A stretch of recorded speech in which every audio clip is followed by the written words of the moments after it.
מה את עושה כאן בחושך? אני אוהבת חושך. אני לא אוהב חושך. זה בגלל שאתה לא מכיר את הסיפור הפסקת חשמל של נירה הראל. זה בכלל לא היה משנה לי, חושך הוא חושך. בוא, שב לידי ואני אספר לך את הסיפור. אני מבטיחה שלא תפחד.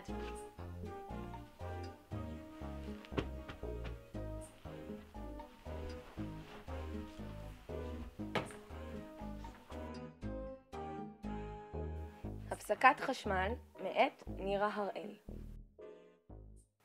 בערב הייתה אצלנו הפסקת חשמל. אוי, המנורות כבו פתאום. המחשב לא פעל, הטלוויזיה לא פעלה. אני לא יכולתי להכין שיעורים, אמא לא יכלה לכתוב במחשב, אבא לא יכול לקרוא עיתון, אחותי לא יכלה לצפות בטלוויזיה. חשבתי, אי אפשר לעשות כלום בלי חשמל. אבל זה לא היה נכון.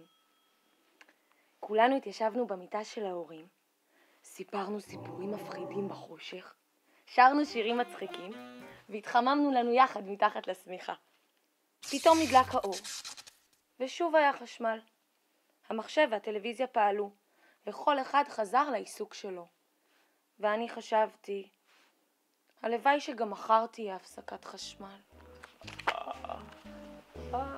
הלוואי שגם אצלנו עכשיו תהיה הפסקת חשמל.